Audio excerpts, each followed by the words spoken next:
चलो आ जाओ। आज है लेक्चर 11। देखो वीडियो में जो है इस जगह नहीं दिख रहा होगा तो हम बता देते हैं इस जगह क्या लिखा है।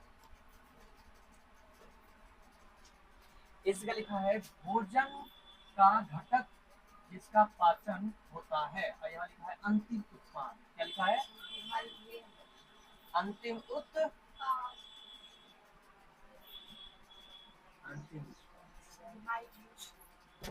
माइक लगे हुए नहीं किया, हम बोल रहे हैं। हम ये बोले कि यहाँ पर जो है वीडियो में नहीं दिख रहा होगा कि यहाँ लिखा है भोजन का घटक जिसका पाचन होता है, और यहाँ लिखे हैं अंतिम उत्पाद। बस इतने ठो हम बोले हैं। अब हम आगे बोलेंगे। आगे बोलेंगे नहीं, हम लिखेंगे, तुम लोग भी मेरे साथ लिखते चलो क्योंकि समय कम है, अगला विद्यार्थी आ जाएगा। तब तक में जल्दी से करो, जितना जल्दी हमारे साथ एक कॉलम बना सकते हो टेबल। ठीक है। पाचन का स्थान पहला नंबर पे लिखना महर्षों का ख, मुख, और यहाँ पे लिखोगे लाकर लार ग्रंथियां, लार ग्रंथियां, यहाँ पे लिखोगे लार। ठीक। और यहाँ लिखोगे इसमें एंजाइम में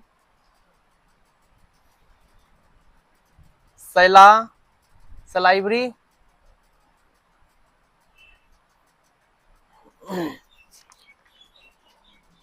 एमाइलेज,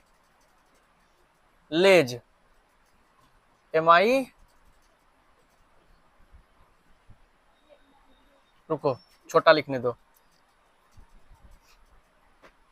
सलाइवरी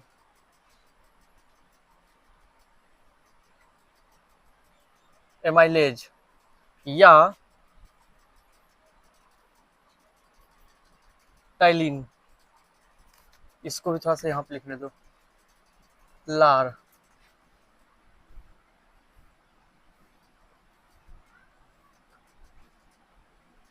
लार ग्रंथियां छोटा छोटा लिखेंगे तब ना अटेगा। मुख। ठीक है। यहाँ स्टार्च, स्टार्च, और यहाँ लिखा है माल्टोज। इसको क्या करना, मानव पाचन तंत्र का जब चित्र बना के जहाँ पढ़ते हो ना स्टडी रूम, वहां चिपका के इस कॉलम को भी जो है टेबल बना के चिपका देना। हम बताएंगे इसका भी यूज। नंबर 2 में लिखना है, नंबर 2 में हम चेंज करते हैं मार्कर, तो लोग लिखते चलो। लाइट गई, देखो वीडियो में दिख रहा है, लाइट गई। वीडियो एक बार बढ़िया से, अब तो दिखबे करेगा। थोड़ा सा लाइट बढ़ाते हैं डिस्प्ले का। चलो देखो, ब्लैक वाला मार्कर, अरे तुरंत लिख देंगे, तुम लोग टेंशन काहे ले रहे हो। अगला क्लास आएगा 10 मिनट उसको बैठाएंगे।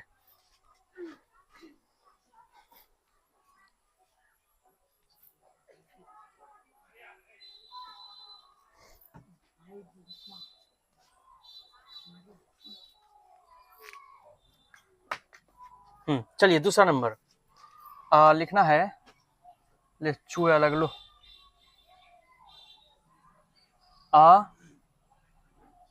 अमाशय, अमाशय। दूसरा नंबर क्या लिखना है? अमाशय। का मुंह कौन भरने लगा इसका, ढेरे इंक पड़ गया, चूने लगता है। अमाशय, अमाशय में लिखना है कौन सी ग्रंथि होती है? जठर, जठर, जठर ग्रंथियां। ठीक है। और लिखना है जठर रस,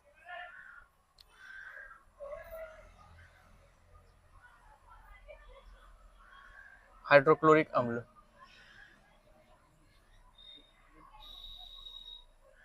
या जठर रस हाइड्रोक्लोरिक अम्ल को HCl लिख देते हैं, HCl अम्ल।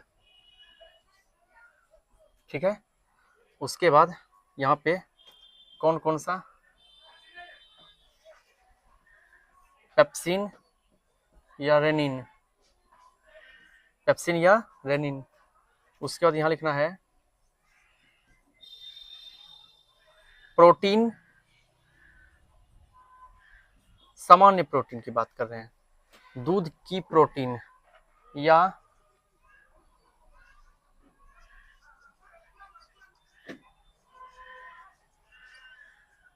दूध की प्रोटीन।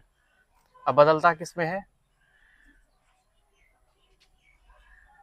पेप्टोन और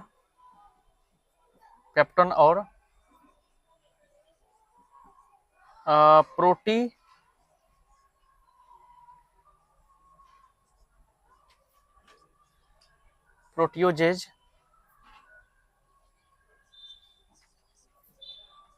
पैरा कैसिनेट। कुछ नया चीज भी हो सकता है, देखना मैं बताऊंगा, अभी लिखते चलो। ई मार्कर खराब हो गया, और इसको यूज नहीं करेंगे। नया मार्कर आ तो गया है लेकिन उसको भी यूज नहीं किए हैं। नंबर तीन पकवा से।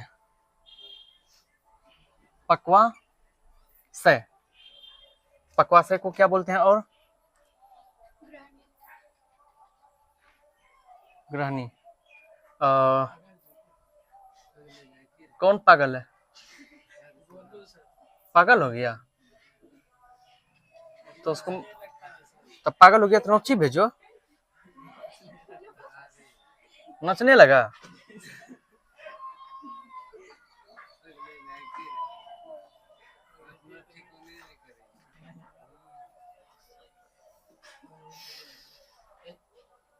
गाने इतना बढ़िया बज रहा है, कोई भी नाच सकता है।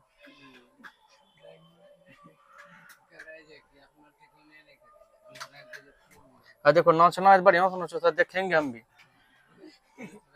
बढ़िया से साया साड़ी पहन लो।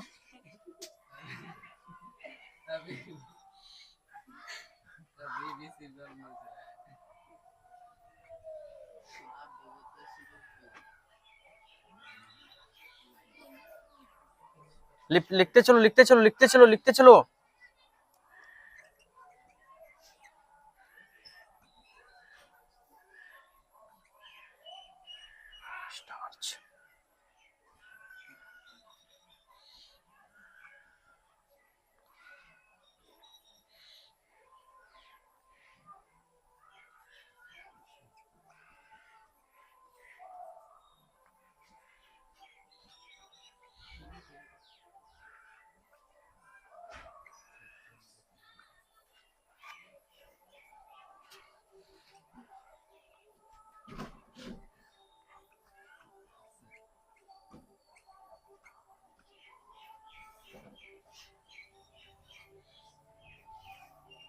इधर लाइन बढ़ा दिए हैं, तीसरा चल रहा है ना, पैसे के थोड़ा सा।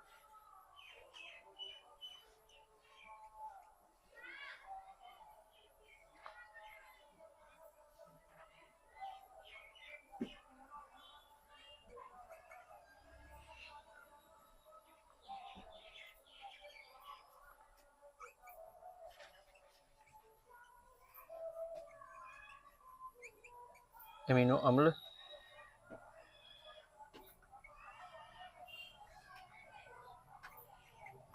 वसीय अम्ल और ग्लिसरॉल।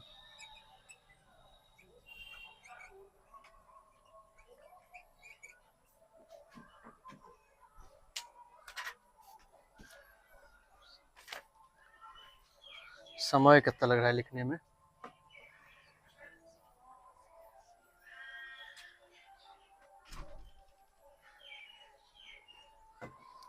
वीडियो का फोकस कर दो थोड़ा सा तो।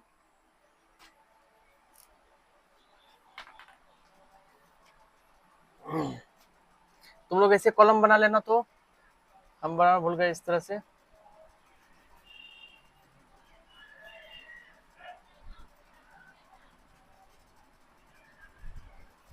दूसरा नंबर ब्लैक वाला है।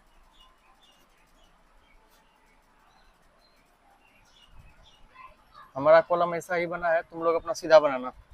और इसको हम सीधा कर देते हैं, बहुत नीचे चला जाएगा लेकिन।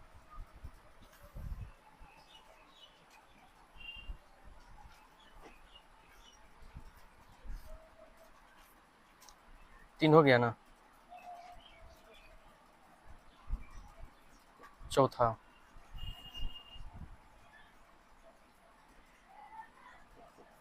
बोर्ड पे दिख रहा है सब?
चलो फटाफट लिख लिया, अब समझने पे ध्यान दो।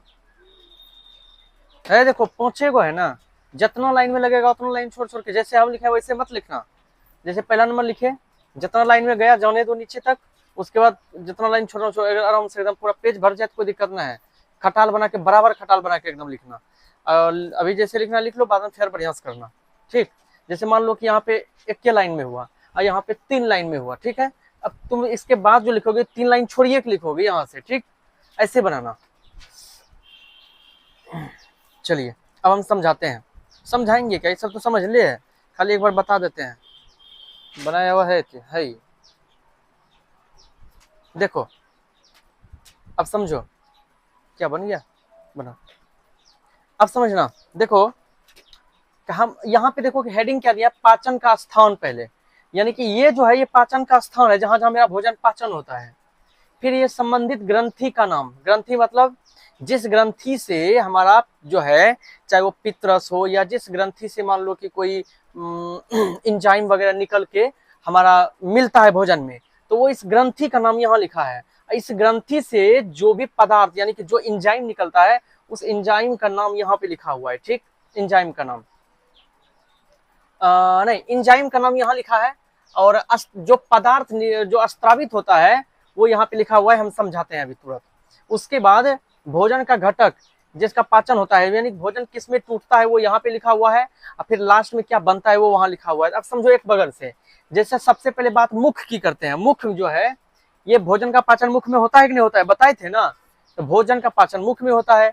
मुख में हमारी एक ग्रंथि होती है, इसको कहते हैं लार ग्रंथि। क्या होता है, इस लार ग्रंथि जो है, ये तो लार ग्रंथि हो गया। लार ग्रंथि में क्या पाया जाता है, लार पाया जाता है। लार ग्रंथि में क्या होता है, लार होता है। अब उस लार में होता है मेरा इंजाइम। लार में क्या होता है, लार में सेलाइवरी एमाइलेज या टाइलिन नाम के इंजाइम होता है, समझना ध्यान से। सेलाइवरी भी सेलाइवरी होता है और एमाइलेज होता है। इसको देखो, सेलाइवरी एमाइलेज बोलते हैं या टाइलिन बोलते हैं, ठीक है। ये दो इंजाइम होता है। लेकिन अभी तक तो किसके बारे में पढ़े हो? तीनों बताए थे, मतलब मुख्य में कौन कौन सा बताए थे एंजाइम पाया जाता है? इमाइलेज और टाइलिन। तो इसको सेलेवरी इमाइलेज बोलेंगे। उसके बाद दूसरा टाइलिन होगा मेरा, ठीक। या तो इसका पूरा नाम होगा या तो ये दूसरा कोई एंजाइम हम देखेंगे, ठीक। अब उसके बाद जैसे ये जो है ये टाइलिन, अब भोजन का घटक, ध्यान देना, जिसका पाचन होता है, ये किसका पाचन करता है? ये करता है स्टार्च का पाचन करता है। किसका पाचन करता है? स्टार्च। क्या कार्बोहाइड्रेट ही तो हुआ, कार्बोहाइड्रेट ही तो स्टार्च होता है। अब आगे देखो, ये टूटता है किसमें? माल्टोज में। किसमें टूटता है? मतलब माल्टोज में बदल जाता है। अब देखो दूसरा नंबर, अमाशय। भोजन चला जाता है अमाशय, अमाशय से, हाँ अमाशय, अमाशय में हमारी जो होता है पचाने वाला जो चीज होता है वो अमाशय में होता है जठर ग्रंथि। क्या होता है? जठर ग्रंथि का काम होता है, जठर ग्रंथि से निकलता है जठर रस। क्या निकलता है? जठर रस। और एक होता है उसमें यानी कि जो हमारा जो पदार्थ, ये हम हेडिंग क्या दिया? स्त्रावित पदार्थ, यानी जो पदार्थ निकलता है, तो जठर रस निकलेगा। एक HCl अम्ल भी उसी में होता है, अमाशय में होता है ना। अब बात रही जठर रस। जठर रस जो है उससे कौन कौन सा रस निकलेगा? दो एंजाइम निकलेगा, पेप्सिन और रेनिन। क्या बताए थे? पेप्सिन और रेनिन। अब ये करेगा क्या? एक तो सामान्य प्रोटीन हो गया, एक दूध की प्रोटीन, ये दोनों को डाइजेस्ट करेगा। तो कि भोजन कौन सा भोजन का घटक को, एक तो प्रोटीन, दोनों इनका काम है प्रोटीन को पचाना, तो या तो सामान्य प्रोटीन होगा या दूध का प्रोटीन होगा।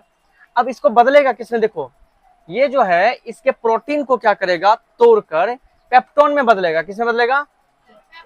या फिर पेप्टियो एजेंट। पेप्टियो एजेंट मतलब कि अलग अलग तोड़ के पेप्टोन का एक एजेंट बना देता है जिसमें कई पेप्टोन होता है। या फिर पैराकेसिनेट में बदलता है। पैराकेसिनेट फर्स्ट टाइम सुन रहे हो? चलिए अब यहाँ आ जाओ, तीसरा नंबर, पक्वाशय ग्रहणी जिसको कहते हैं। इसमें हमारा जो संबंधित ग्रंथि है वो है यकृत, जिसको पित्राशय बोलते हैं। यकृत को क्या बोलते हैं? पित्राशय। और एक तो और होता है अग्नाशय। एक तो हो गया तुम्हारा यकृत, दूसरा हो गया अग्नाशय। दो गुण होता है जठर इसमें। पक्वाशय में, पक्वाशय जो है हमारा ग्रहणी, इसमें दो जगह से एंजाइम मिलता है। एक तो तुम्हारा पित्राशय से, एक कहाँ से मिलता है? अग्नाशय से। तो पित्राशय से पित्त रस निकलेगा, पित्त निकलेगा, और अग्नाशय से अग्नाशय रस निकलेगा, निकलेगा ना। अब पित्त रस जो निकलेगा, पित्त रस निकलेगा, और वो तो जानते हो पित्त रस। और एक होता है तुम्हारा ये, इसमें कौन कौन सा निकलता है? अग्नाशय से। पित्त रस से फिर पित्त निकलता है। अग्नाशय से कौन कौन सा निकलता है? एक एमाइलेज, नंबर 2 ट्रिप्सिन, उसके बाद लाइपेज बताए थे। अब ये तीनों क्या करता है सुनो। एमाइलेज जो है वो वसा स्टार्च का, वसा स्टार्च, ठीक है, वसा स्टार्च। अच्छा, जो जो घटक टूटेगा, यानी इन तीनों मिलके जिसको जिसको तोड़ेगा नया बनाने के लिए, वो होगा एक वसा, एक स्टार्च, एक ग्लाइकोजन होगा, पेप्टोन होगा, ठीक, पैसिकृत वसा होगा, इस सब का। अब देखो एक बनाएगा क्या क्या? पैसिकृत वसा बनाएगा, फिर माल्टोज पेप्टाइड्स बनाएगा, फिर एमिनो अम्ल बनाएगा, फिर वसीय अम्ल बनाएगा, और ग्लिसरॉल में बदलेगा, इन सभी में। अब नीचे आ जाओ, जल्दी से करो इसको, फिर आगे हमको बताना है। छोटी आंत के बारे में जानते ही हो, ये एक आंतरिक ग्रंथि है। छोटी आंत मतलब अंदर में ग्रंथि होता है, छोटी आंत के अंदर में, इसे आंतरिक ग्रंथि बोलते हैं इसको। इससे निकलता है आंत्र रस। क्या निकलता है? बताए थे ना, इससे जो रस निकलता है उसको आंत्र रस कहते हैं। कौन कौन सा निकलेगा? इरेप्सिन, माल्टेज और सुक्रेज और लैक्टेज बताए थे। कौन कौन सा निकलता है? इरेप्सिन, माल्टेज, सुक्रेज और लैक्टेज। अब देखो कौन कौन सा चीज को ये तोड़ेगा। पहला पेप्टिन, पेप्टाइड्स, ठीक है, माल्टोज, सुक्रोज, लैक्टोज को बदलेगा किसमें? ये पेप्टिन को, या पेप्टोन होता था ना, हाँ पेप्टोन को, पेप्टोन होगा शायद, हमको लगता है पेप्टिन, पेप्टिन प्लस पेप्टाइड्स, पेप्टोन कर देना इसको, पेप्टोन। पेप्टोन को या पेप्टाइड्स को ये एमिनो अम्ल में बदलेगा, ठीक। फिर जो है और माल्टोज को ग्लूकोज में बदलता है, जानते ही हो। और एक सुक्रोज को ग्लूकोज और फ्रुक्टोज में बदलेगा, और लैक्टोज को ग्लूकोज और गैलेक्टोज में बदलेगा। ध्यान रखना इस बात को। लास्टली तुम्हारा है बड़ी आंत। लास्ट में क्या है? बड़ी आंत में कोनो भी ग्रंथि नहीं होता है, ध्यान रखना। लेकिन इससे एक बड़ी आंत में अपने आप एक रस निकलता है, एक पदार्थ निकलता है, उसको कहते हैं म्यूकस कहते हैं। क्या कहते हैं? म्यूकस जो है ये कोई एंजाइम नहीं है। ये म्यूकस जो है मलोत्सर्जन में सहायक, मतलब कि जो मलोत्सर्जन होता है ना, वेस्ट पदार्थ जो निकलता है उसको निकलने में सहायक होता है। मदद करता है निकलने में। बस इतना ही है, ये तुम्हारा कंप्लीट हो गया। क्या इसको मिटा सकते हैं अब, क्योंकि हमें आगे आज का टॉपिक कंप्लीट करना है। तो मैं इसको मिटा देता हूँ, और जो वीडियो में लिख रहे हैं वो वीडियो रोक के भी लिख सकते हो। यहाँ से मैं इसके आगे मिटाता हूँ, क्योंकि हमको और क्वेश्चन करवाना है, क्योंकि लेक्चर 11 है ये।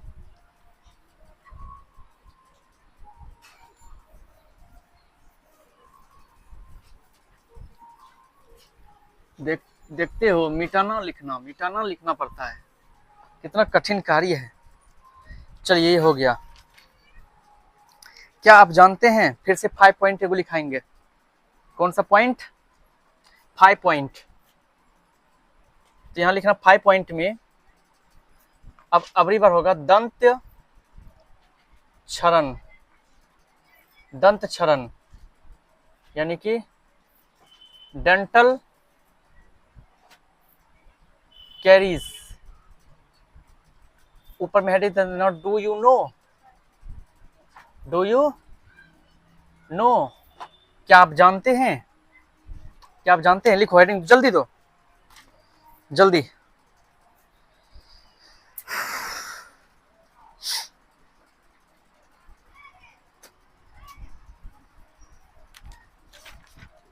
लिखो, दांतों के ऊपर एक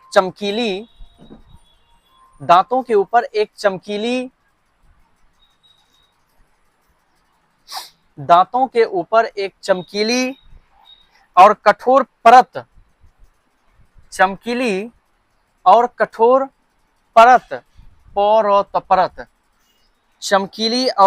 परत पाई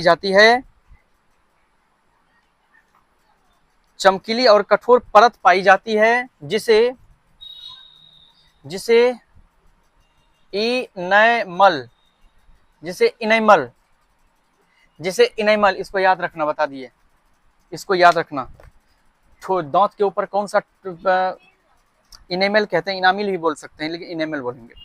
दांतों के ऊपर चमकीला एक ठोस परत पाया जाता है, उसको इनेमल बोलते हैं। क्या बोलते हैं? कहीं कहीं इनेमिल भी बोलता है, लेकिन इनेमल बोलना है, ठीक।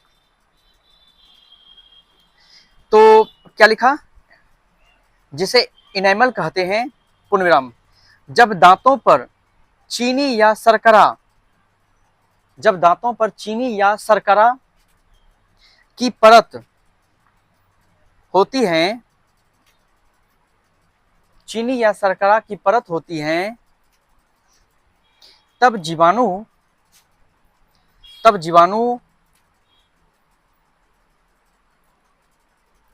उस शर्करा के साथ अभिक्रिया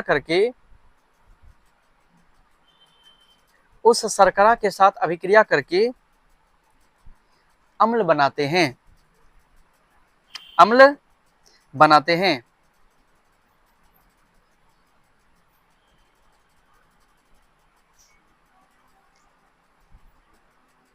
अम्ल के प्रभाव से, पुनर्विराम देख लिखना आगे, अम्ल के प्रभाव से इनेमल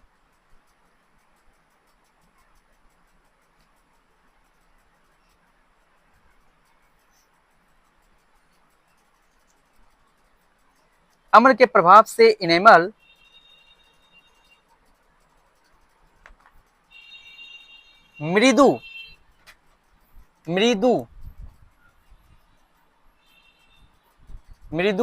या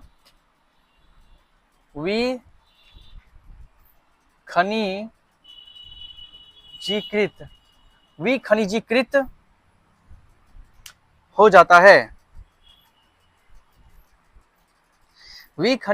हो जाता है।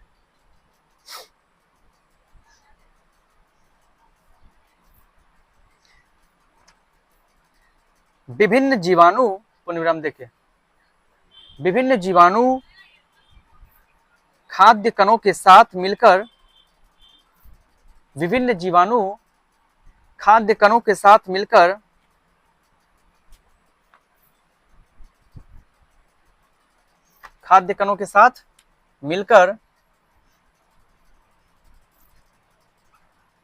दंत प्लाक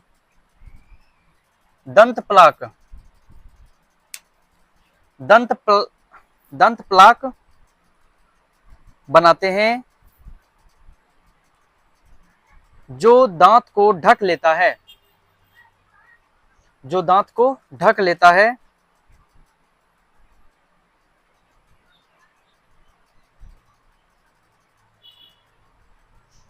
और उसके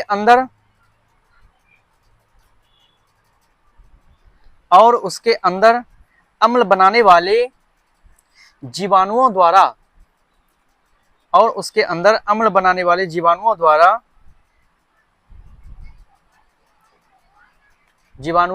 द्वारा बनाया गया अम्ल लार से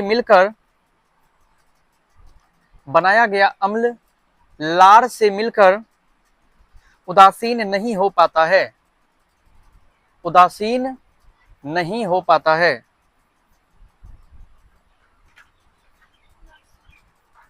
उदासीन नहीं हो पाता है,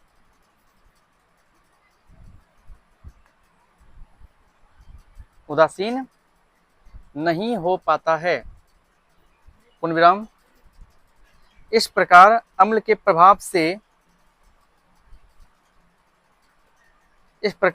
प्रभाव से दांत कमजोर होकर टूटते हैं। अम्ल के प्रभाव से दांत कमजोर होकर टूटते हैं अथवा उनके अंदर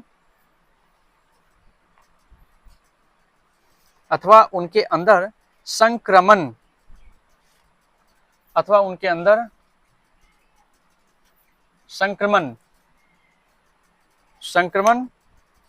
हो जाता है। क्या हो जाता है? संक्रमण हो जाता है।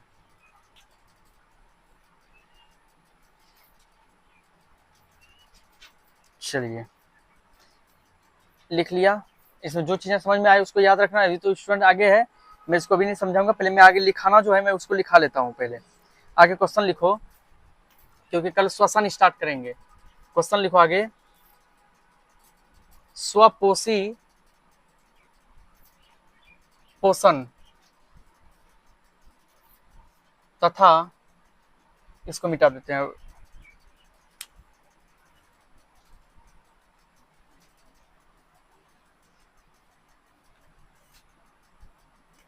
तथा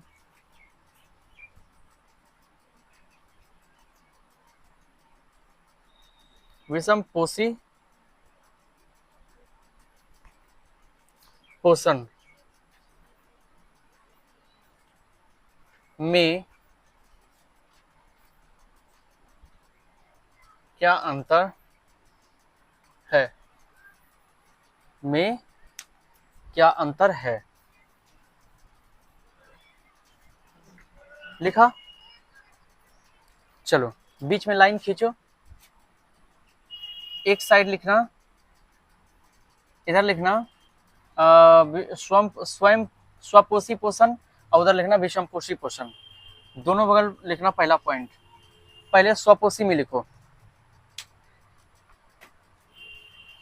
VVI कर दो। स्वपोषी में लिखो, यह केवल हरे पेड़ पौधों में होता है।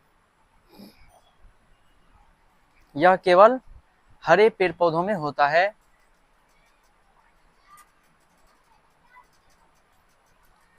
यह केवल हरे पेड़ पौधों में होता है। विषमपोषी में लिखो,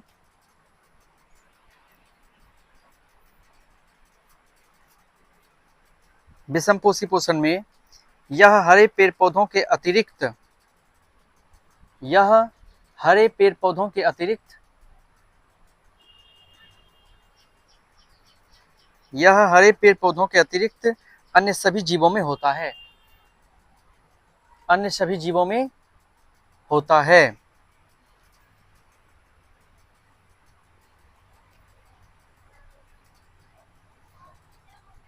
चलो स्वपोषी में लिखो, इसके लिए कार्बन डाइऑक्साइड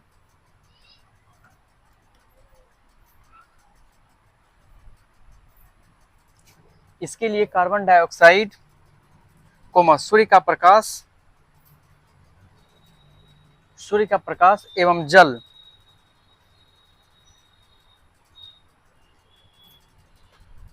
आवश्यक है, एवं जल आवश्यक है। इसके लिए कार्बन डाइऑक्साइड कोमा सूर्य का प्रकाश एवं जल आवश्यक है। अब विषम पोषी पोषण के लिए लिखो, इसके लिए सूर्य का प्रकाश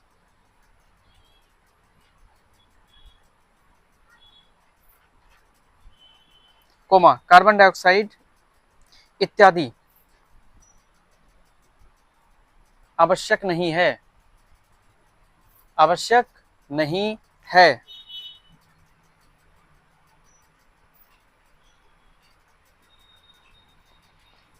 तीसरा नंबर लिखो स्वपोषी में, देखो इसमें भोजन के पाचन की आवश्यकता नहीं होती है, इसमें भोजन के पाचन की आवश्यकता नहीं होती है, इसमें भोजन के पाचन की आवश्यकता नहीं होती है।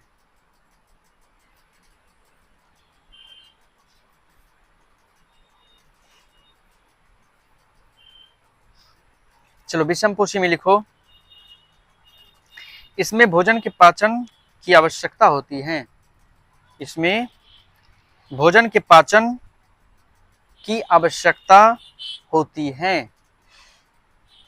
हम लोगों में पाचन की जरूरत है कि नहीं है? तीनों पॉइंट समझाते हैं, समझो। पहला है, यह केवल हरे पेड़ पौधों में होता है। प्रकाश संश्लेषण हम लोगों में होता है क्या? किसमें होता है? सिर्फ हरे पेड़ पौधों में, हम लोगों में नहीं होता है। एक मिनट, प्रकाश संश्लेषण की बात नहीं कर रहे हैं, सॉरी, पोषण की बात कर रहे हैं, मिस्टेक हो गया। पोषण जो है सब में होता है, पोषण पेड़ पौधों में भी होता है, पोषण हम लोगों में भी होता है कि नहीं होता है? वो लोग सूर्य के प्रकाश, जल, कार्बन डाइऑक्साइड से अपना भोजन ग्रहण करता है। हम लोग साग सब्जी चावल दाल इन सब से भोजन ग्रहण करते हैं, और उसका मरम्मत टूटी फूटी इन सब चीजों का मतलब पोषण हम भी करते हैं। स्वयंपोषी हो गया कौन? पेड़ वृक्ष पौधे। और हम लोग भी हो गए विषमपोषी, यानी हम लोग अपना भोजन जो है, वो लोग अपना भोजन स्वयं बना लेता है, ठीक, स्वपोषी। लेकिन हम लोग क्या करते हैं, वो लोग सूर्य के प्रकाश से भोजन ऐसे करके, हम लोग क्या करते हैं, अलग अलग भागों से प्राप्त करते हैं भोजन। लेकिन अब दूसरी बात करते हैं, उसके लिए पेड़ वृक्ष अगर भोजन बनाएगा, उसके लिए क्या चाहिए? उसको सूर्य का प्रकाश चाहिए, कार्बन डाइऑक्साइड चाहिए और जल चाहिए, तब ये बना सकता है। हमारे पास क्या है भाई? हमारे पास ये सब सूर्य का प्रकाश नहीं होगा तो भोजन नहीं बना पाएंगे। आग जलाएंगे, फटाक से भुट्टा पकाएंगे, खा लेंगे, रोटी बनाएंगे, खा लेंगे। हम लोग को सूर्य का प्रकाश का जरूरी है, हाँ, लेकिन जल का जरूरी पड़ सकता है, और नहीं हो जल का जरूरी पड़ेगा फिर भी खा लेंगे, लेकिन जल के बिना तो मुश्किल है जीना। जल तो जरूरी सबके लिए है। आगे है स्वपोषी पोषण के लिए कि इसमें भोजन की पाचन की आवश्यकता नहीं है। मतलब पेड़ वृक्ष जो है ना, सूर्य का प्रकाश और कार्बन डाइऑक्साइड से, जल से अपना भोजन बना तो लेता है, लेकिन उसको पचाता ना, पाचन की प्रक्रिया उसमें ना देखिए उसको कहीं लेटरिन बाथरूम जाते हुए, पेड़ वृक्ष को नहीं। लेकिन हम लोगों को पाचन की आवश्यकता होती है, ठीक है। चलिए अब क्वेश्चन आगे और बचा हुआ है, समय बताओ तो है। 6:15 है? मजाक कर रहे हो क्या?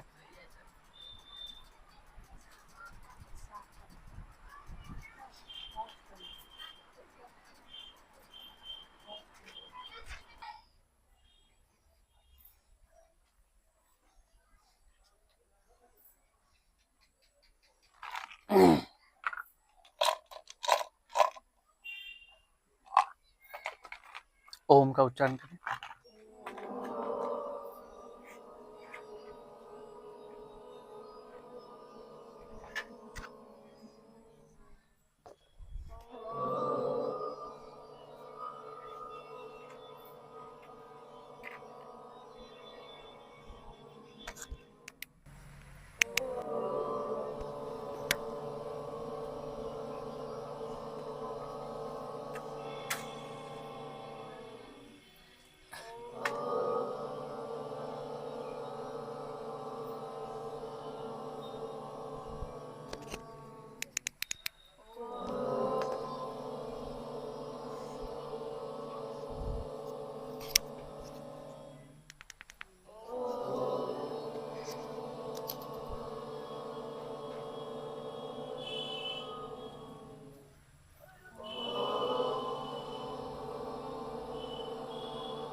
सरस्वती वंदना।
तुम्ही हो माता, तुम्ही हो माता पिता, तुम्ही हो बंधु सखा, तुम्ही हो साथी, तुम्ही सहारे, कोई ना अपना सिवा तुम्हारे। तुम्ही हो नैया, तुम्ही केवैया, तुम्ही हो बंधु सखा, तुम्ही हो माता पिता, तुम्ही हो बंधु सखा, तुम्ही हो जो खिल सके ना वो फूल हमें, तुम्हारे चरणों के धूल हमें, दया की दृष्टि सदा ही रखना। तुम्ही हो बंधु सखा, तुम्ही हो माता पिता, तुम्ही हो बंधु सखा, तुम्ही हो।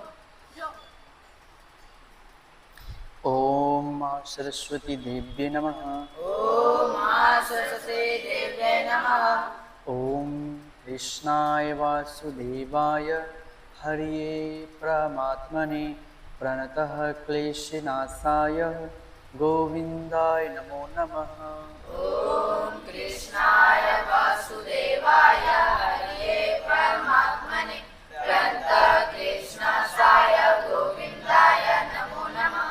ओम श्री राधा, ओम श्री राधा, ओम श्री राधा, ओम श्री राधा, ओम श्री राधा, ओम श्री राधा, ओम श्री राधा, ओम श्री राधा, ओम श्री राधा, ओम श्री राधा। ओम त्र्यंबकं यजामहे सुगंधिं पुष्टिवर्धनम् उर्वारुकमिव बन्धनान् मृत्युर्मोक्षयमामृताम्। ओम त्र्यंबकं यजामहे सुगन्धिं पुष्टिवर्धनम् उर्वारुकमिव बन्धनान् मृत्युर्मोक्षयमामृताम्।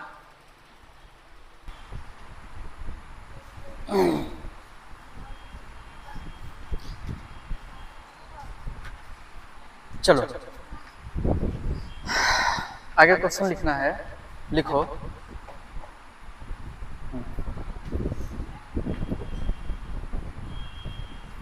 लास्ट क्वेश्चन हुआ स्वपोषी पोषण एवं विषमपोषी में अंतर। अब लिखो, क्वेश्चन लिखो आगे। प्रकाश संश्लेषण के लिए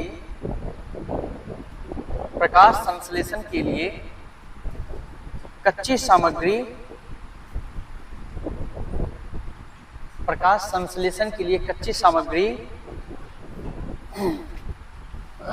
अभी समझ लो तुम 10th में पढ़ो और तुम्हें समझा रहे हैं, कोई बात नहीं, स्पेलिंग गलत होगा रहने दो, सही कर दो। प्रकाश संश्लेषण के लिए कच्ची सामग्री, मैं लिख दो बोर्ड पे।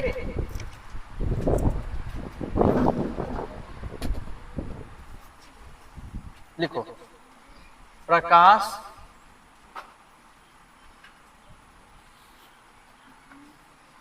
संश्लेषण के लिए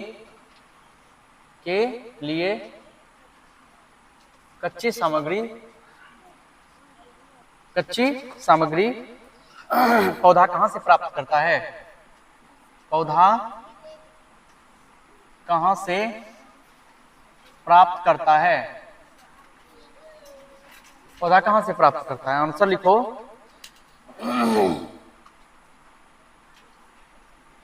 आंसर लिखो। प्रकाश संश्लेषण के लिए प्रकाश संश्लेषण के लिए कच्ची सामग्री पौधा अलग अलग स्रोतों से प्राप्त करता है। अलग अलग स्रोतों से प्राप्त करता है।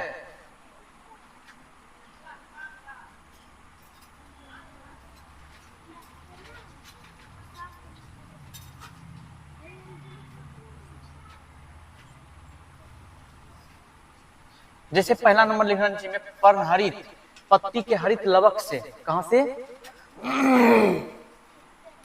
पत्ती के हरित लवक से। यानी कि प्रकाश संश्लेषण जो है, प्रकाश संश्लेषण पता है क्या होता है?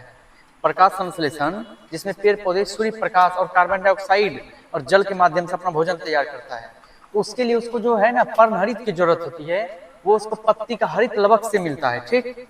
नंबर दूसरा लिखना है, जैसे कार्बन डाइऑक्साइड चाहिए, उसको क्या चाहिए? Carbon dioxide. अब कार्बन डाइऑक्साइड लिक्विड है, इसको कहां से मिलता है? वायुमंडल से मिलता है। हम नहीं देते हैं वायुमंडल। कार्बन डाइऑक्साइड हो या ऑक्सीजन हो, हम लोग को जो ऑक्सीजन सब मिलता है कहां से मिलता है?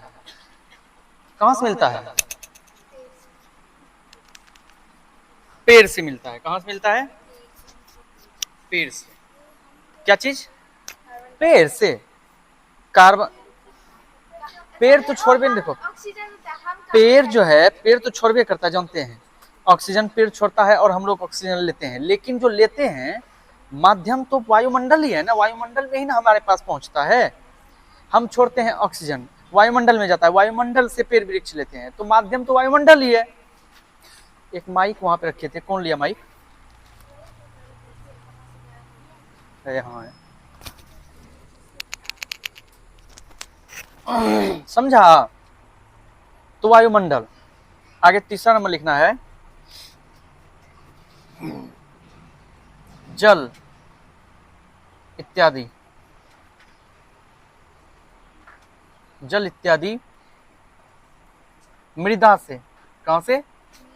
मृदा। देखो जल और भी कुछ मिनरल्स ऐसा है जो उसको जरूरी पड़ता है, वो सब मृदा से यानी मिट्टी से लेता है।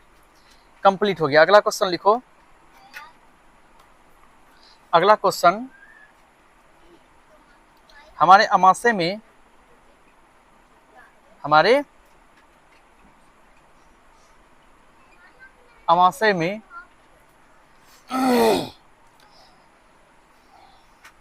अम्ल की भूमिका, अम्ल की भूमिका, हमारे अमाशय में अम्ल की भूमिका क्या है? क्वेश्चन लिखो, हमारे अमाशय में अम्ल की भूमिका क्या है?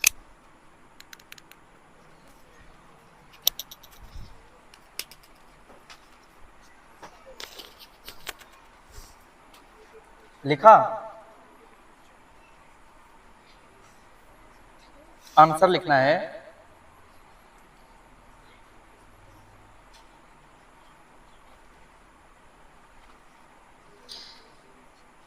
अमाशय में पाए जाने वाले एंजाइम,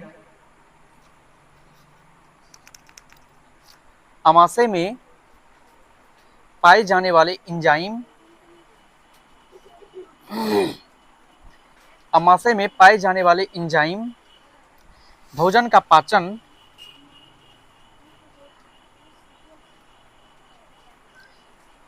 भोजन का पाचन अम्लीय माध्यम से करते हैं, अम्लीय माध्यम से करते हैं।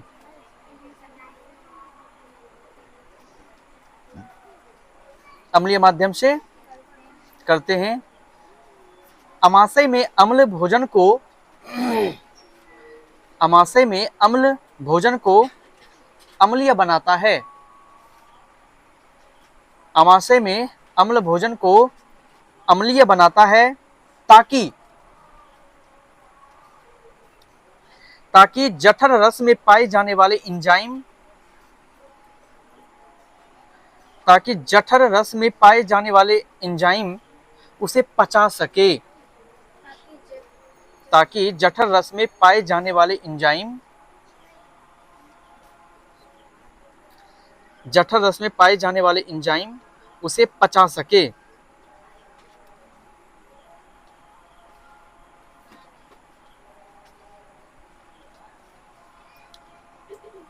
हमारे अमाशय में, पूर्ण विराम देके लिखना, हमारे अमाशय में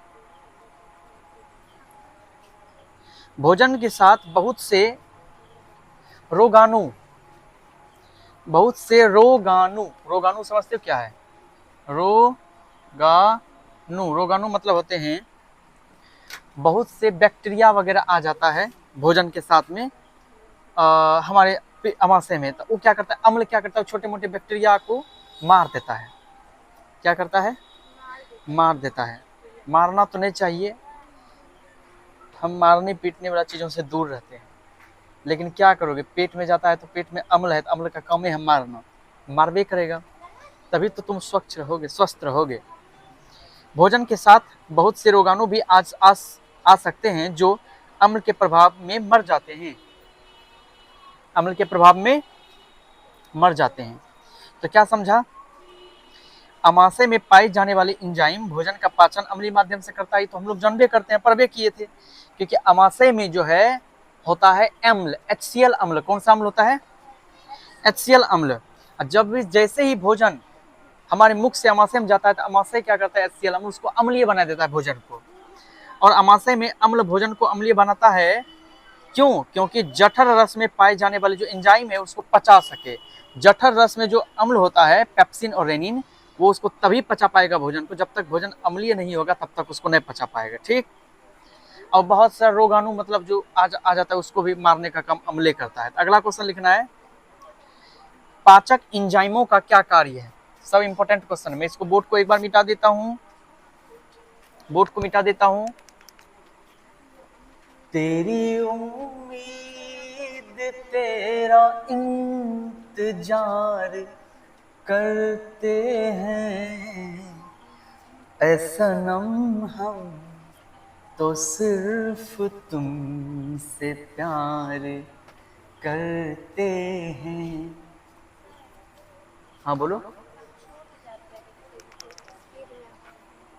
कहाँ स्पीड बोलते हैं, कितना स्लो स्लो तो बोलते हैं। आगे क्वेश्चन लिखो, क्वेश्चन लिखो, पाचन एंजाइमों का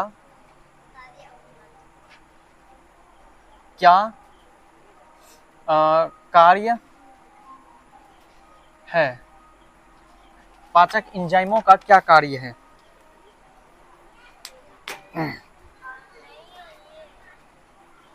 ए बात कर रहे, देख इतने होता होगा, पढ़े हैं, तुरंत कॉपी चेक करते हैं, रुको। ए बकलोल, अरे पढ़े ले लो छे कि बात करे ले लो छे? हाँ गौ भक्ति बातें करता है घर में, बोल।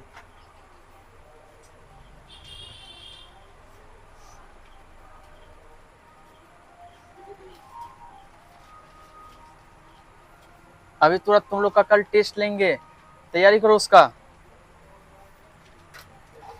लिखिए, एक तो इसका लिख लो, तो पाचन एंजाइमों का क्या कार्य है? एंजाइम उत्प्रेरक क्रिया, थोड़ा देर है, दे देंगे अब। एंजाइम, इसको यहाँ से, अच्छा लिखिए, हम बोलते हैं। आइए ना, बैठिए। अब 10 मिनट है अभी टाइम। ठीक, लिखो, एंजाइम उत्प्रेरक क्रिया। नहीं हम लिखते हैं, स्पेलिंग लिखो ना। एंजाइम उत्प्रेरक क्रिया, एंजाइम उत्प्रेरक क्रिया द्वारा, एंजाइम उत्प्रेरक क्रिया द्वारा, एंजाइम उत्प्रेरक क्रिया द्वारा भोजन के जटिल, भोजन के जटिल, भोजन के जटिल अवयवों को, जटिल अवयवों को सरल भागों में, सरल भागों में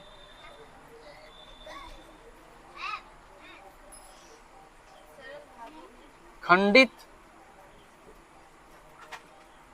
कर देते हैं, खंडित कर देते हैं, जिससे वे घुलनशील हो जाते हैं, जिससे वे घुलनशील हो जाते हैं, जिससे वे घुलनशील हो जाते हैं और शरीर में उनका अवशोषण हो जाता है, और शरीर में उनका अवशोषण हो जाता है।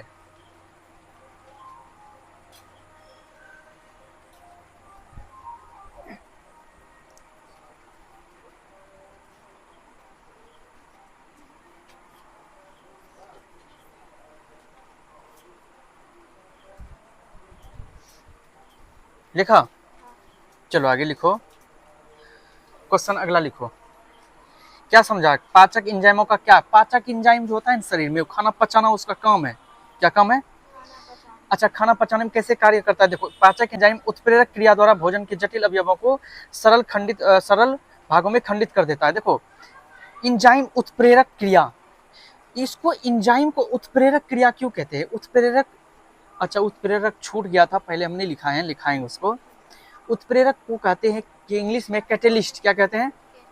कैटेलिस्ट क्या करता है कि रिएक्शन को फास्ट कर देता है, किसी भी रिएक्शन को क्या करता है? फास्ट। जैसे सोचो, जैसे तुम चावल दाल को परस के दे दिया, तो चावल दाल तुम खा रहे हो, ठीक, स्लो स्लो खा रहे हो। अब बगल में अगर अचार, बढ़िया सा सब्जी, पापड़, तिलबरी भी आ जाए, अब वो चावल दाल फटाफट अंदर जाने लगेगा। अच्छा, अगर मान के चलो कि एक दिन घर में सब्जी नहीं बना है और मतलब रोटी बना है, नमक तेल और अचार रोटी खा रहे हो, ठीक है, तो खाने में तो मन नहीं लगेगा, स्लो स्लो खाओगे, रोटी से नमक तेल में से बोर बोर कैसे खाओगे। उसी समय एक कटोरी चिकन आ जाए, तो रिएक्शन का रेट फास्ट होगा कि स्लो होगा? फास्ट होगा कि नहीं होगा? फटाफट, क्योंकि लेग पीस ऐसे रोटी के बाद में छोड़ोगे, लेग पीस कच्चा कच लेना स्टार्ट, उसके बाद रोटी और 5 टो खा लोगे ऊपर से। नहीं खाना चाहिए चिकन मछली, लेकिन आजकल के लोग यही पसंद करते हैं। रोटी देगा तो नहीं पसंद करोगे, पिज्जा देगा तो घपा घप खाने लगोगे, है कि नहीं है? गोलगप्पा दे, तो ये जो मतलब कि वो रोटी सब्जी खा रहा था तो स्लो, और जैसे चिकन आया था रिएक्शन फास्ट हो गया। तो वो चिकन क्या है? कैटेलिस्ट। क्यों? रिएक्शन को फास्ट कर दिया। खाना को पचाने का काम फास्ट कौन करता है अच्छे से? एंजाइम। कौन करता है? एंजाइम। अच्छा ठीक है, तो ऐसे बताए कि जैसे मान के चलो तुम खा रहे हो, सुनो, इन कैटेलिस्ट यानी कि उत्प्रेरक 2 प्रकार का होता है, एक निगेटिव एक पॉजिटिव। एक हल्ला बंद करो। एक कैटेलिस्ट ऐसा है, मतलब उत्प्रेरक एक ऐसा होता है जो रिएक्शन को बढ़ा देगा, एक है जो घटा देगा। जैसे मान के चलो तुम बढ़िया से एकदम रोटी सब्जी चिकन परोसा हुआ है, तुम खा रही हो, अचानक से ऊपर से छिपकली का पूंछ गिर गया, तब तो क्या करोगे? छिपकली पूंछ हटा दोगे, चिकन से निकाल के फेंक दोगे, उसको खाने लगोगे। तब क्या करोगे? फेंक दोगे। क्या फेंकोगे? चिकने फेंक दोगे। और जहर रहता है। तो क्या हुआ? रिएक्शन को स्लो किया कि फास्ट किया? स्लो किया, पूरे मंद कर दिया, अब होगा ही नहीं रिएक्शन। रोटी खाओगे, चिकन छोड़ दोगे, ऐसा होता है, समझा? तो 2 प्रकार का होता है उत्प्रेरक, एक निगेटिव एक पॉजिटिव। मैं इसको लिखाऊंगा, अभी लिखाया नहीं हूं, आगे सुनो। तो वही एंजाइम का काम है, एंजाइम का काम भी कुछ ऐसा ही है, रिएक्शन को फास्ट करना, ठीक है, और उसको पचाना। तो इसके भोजन के जटिल अवयव यानी बड़ा बड़ा जो भोजन उसको तोड़ तोड़ के छोटा कर देता है, ये कौन? एंजाइम, जिससे वो घुलनशील हो जाता है। क्या हो जाता है? घुलनशील, मतलब टूट फूट के सब घुल जाता है खाना में, हाँ, और शरीर में उसका अवशोषण हो जाता है। अगला क्रिया है, अगला क्वेश्चन है वो सब है जो कि छिपकली की पूंछ हटा के खा जाएगी ना। अच्छा ये बताओ, 1 किलो घी खरीदी करना है, घी में जब मक्खी गिरी तो की करवा घी फेंकी दें, फेंक दोगे घी कि मक्खी निकाल के फेंकोगे? 1 किलो घी लाए हो 800 रुपया का, 800 रुपया घी लाया और उसमें एगो मक्खी गिर गया तो मक्खी के निकाल को फेंक दोगे तो घी रखोगे कि नहीं रखोगे? और यही अगर चाय, 1 कप चाय में अगर एगो मक्खी गिर गया तो चाय एक फेंक दोगे। मक्खी के साथ ही समझौता क्यों बताओ? अगर मक्खी घी में गिरा तो मक्खी फेंक देते हो, अगर मक्खी चाय में गिर गया चाय फेंक देते हो। तो अगर चाय में मक्खी गिर जाए, ध्यान रखना, मक्खी को निकाल के फेंक के चाय पी जाओ। अगर चले बने तो मक्खियों की चूस लो, क्या कि मक्खी में चाय है। हम फेंकै छियै कखनी जानै छै, जब चाय पीबी खत्म हो जाइ छै, तनिगो चाय बचे छै तो मक्खी रहे छै तो सब फेंकी दै छियै। पियाई व्यक्ति जो गिरे छै चाय, हम चाय नहीं छोड़े छियै, चाय पिए व्यक्ति जब मक्खी गिरी है मक्खी पकड़ चूसी ले छियै। चलो अगला क्वेश्चन लिखो। लिखो, पचे हुए भोजन को, पचे का पचे, हॉर्स का हुए भोजन को, पचे हुए भोजन को अवशोषित, अवशोषित, अवशोषित करने के लिए, अवशोषित करने के लिए, करने के लिए क्षुद्रांत्र, क्षुद्रांत को कैसे, क्षुद्रांत को कैसे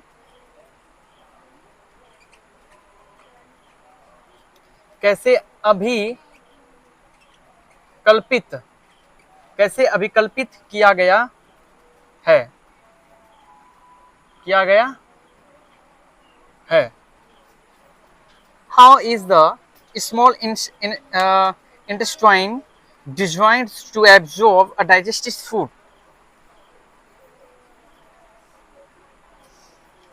बहुत अच्छा क्वेश्चन है ये। लिखो, बताए थे क्षुद्रांत्र जो है मतलब छोटी आंत जो है उसके आंतरिक भित्ति में क्या पाया जाता है? बताओ, बताओ कोई, क्या पाया जाता है?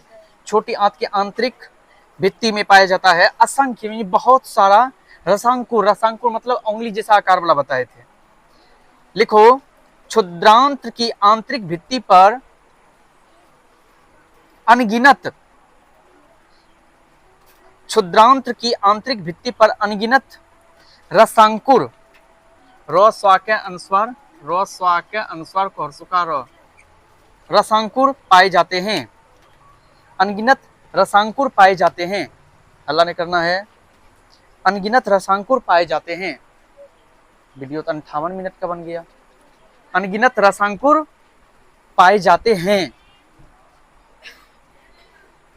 पूर्ण विराम में। इनमें रक्त, इनमें रक्त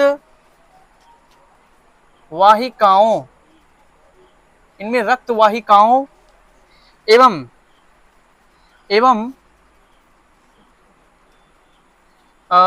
लिम्फ वाहिनी, एवं लिम्फ वाहिनी का जाल बिछा होता है। क्या भाई पानी पिए ले, आरो लेट्रिंगो करे ले, या तो देर में पानियो प्यास लगी जाए, जल्दी आ। इनमें रक्त वाहिकाओं एवं लिम्फ वाहिनी का जाल बिछा होता है, पूर्ण विराम।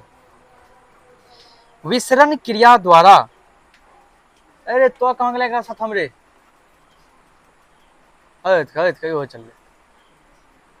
इस लिखा क्या बोलो, जल्दी जल्दी जाओ, जो दाद दूर नहीं जाएगा उसके साथ आ जाना। इस विसरण क्रिया द्वारा भोजन का प्रोटीन कोमा ग्लूकोज, 1 मिनट रुको तुम लोग, प्रोटीन ग्लूकोज कोमा खनिज कोमा विटामिन इत्यादि, खनिज विटामिन इत्यादि रक्त में सोख लिए जाते हैं, रक्त में सोख लिए जाते हैं।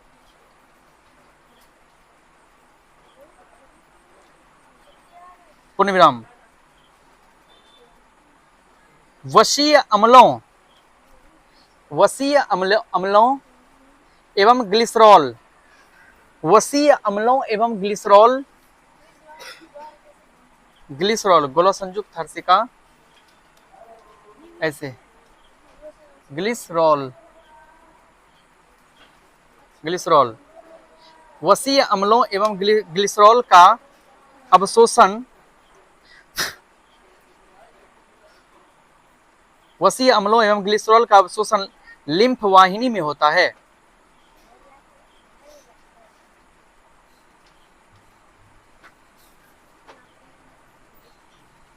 चलिए ये कंप्लीट हो गया। अब हम लोग अगला टॉपिक पढ़ेंगे श्वसन। क्या पढ़ेंगे? श्वसन पढ़ेंगे।